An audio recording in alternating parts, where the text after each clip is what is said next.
新手爸爸媽媽由零開始解決初生 BB 日夜顛倒。BB 日夜顛倒呢，絕對係會令到無數新手爸爸媽媽崩潰嘅。大家好，我係 Jenny，你專屬嘅嬰兒睡眠顧問。你係咪都有呢一種經歷呢？凌晨3點嘅時候，BB 嘅雙眼仍然係炯炯有神，瞓喺床上面興奮咁樣揈住佢隻小手，而你呢就滿面都疲累，眼神空洞，心裏淨係喺度諗，究竟而家係瞓覺時間定係 party 時間呢？我完全明白呢種心情。可可細個嘅時候呢，就係一個夜行 BB， 日頭係點嘈都嘈唔醒嘅，但係夜晚就活力四射，眼仔碌碌。當時我真係懷疑係咪我懷孕嘅時候做錯啲咩呢？但其實呢啲一切都係正常嘅。初生 BB 嘅生物鐘仍然未建立好，佢哋真係仲未知道夜晚係用嚟瞓覺嘅，而我哋嘅任務就係要幫助佢學識呢件事。點解 BB 會日夜顛倒呢？ BB 內建嘅夜貓模式喺媽媽肚裏面呢，日頭你活動嘅時候，羊水啷下啷下咁樣，令到 BB 覺得好舒服，好瞓到不得了。但係到咗夜晚，你靜止唔喐嘅時候，BB 反而開始喐啦，玩啦。出生後嘅一段時間，佢都仲係會維持呢一種習慣。第二，睡眠荷爾蒙仲未安裝完成。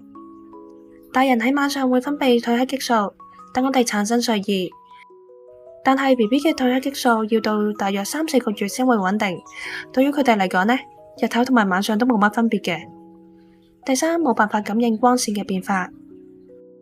我哋嘅生物鐘呢受到光線嘅影響，日頭陽光一照呢就清醒，夜晚燈光變暗呢就想瞓覺。但係 BB 體內嘅生物鐘仲未開始運作，需要爸爸媽媽親手咁樣幫佢調節時差。我哋點樣可以幫助 BB 分清日頭同埋夜晚呢？第一步，固定起床嘅時間要執行。聽起嚟好難，但係真係好有效。你要打破呢個惡性循環嘅話呢，就請你要喺早上嘅7點至到8點之間，將 BB 叫醒，拉開窗簾，等佢知道日頭要開始啦，帶佢去睇風景。一開始呢，一定就唔會習慣嘅，但係咁樣做1個星期之後呢，佢嘅生物鐘就會開始慢慢調整。第二步，日頭明亮嘅活動同埋晚上全黑嘅安靜。喺日頭嘅時候，等陽光透入嚟，唔好刻意咁樣調低音量，等 BB 適應正常嘅家庭環境。即使小睡嘅時候呢，都唔好拉黑全部窗簾。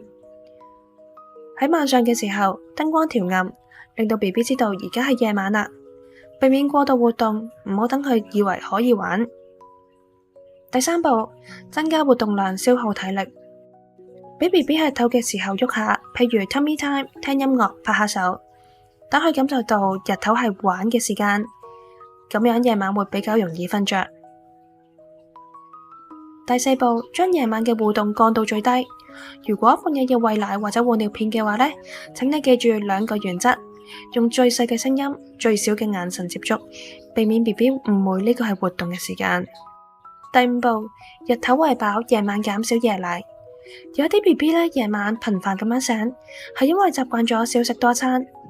試下日頭嘅時候增加奶量，等佢夜晚比較有飽足感，自然能夠瞓得耐啲。可可當時呢，都係一個日夜顛倒嘅高手，每晚凌晨3點鐘呢，都要同我傾偈講 BB 話。到後來，我每日朝頭早8點鐘準時帶佢去窗邊嗰度曬太陽，夜晚就堅持全黑嘅睡覺模式。大約喺10日之後呢，佢嘅作息終於調返啱啦。仲有一位媽媽嘅分享，佢嘅 BB 呢，日頭呢瞓超耐嘅，夜晚2點鐘開始玩3個鐘，全家都崩潰。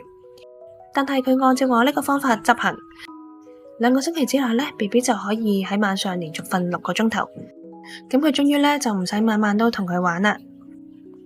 總結，點樣令到 BB 擺脫日夜顛倒呢？每一日要固定起床時間，令到 BB 習慣日頭嘅節奏。喺日頭嘅時候保持明亮多活動，晚上嘅時候降低刺激，燈光全暗。日頭嘅時候餵飽，夜晚減少夜奶，避免夜間頻繁咁樣醒。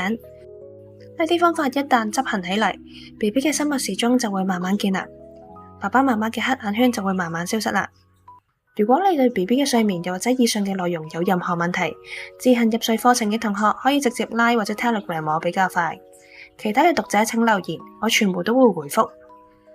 想學習完整嘅14晚自行入睡計劃同埋小睡訓練，並且獲得2年內無限1對1諮詢，點擊描述欄嘅網頁，睇下免費課程嘅試看部分，你將會揾到幫助全家安睡嘅方法。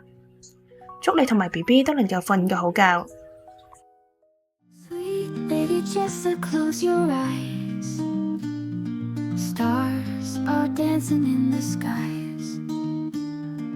Mommy, Jenny's here with you. Dreams so lovely, dreams so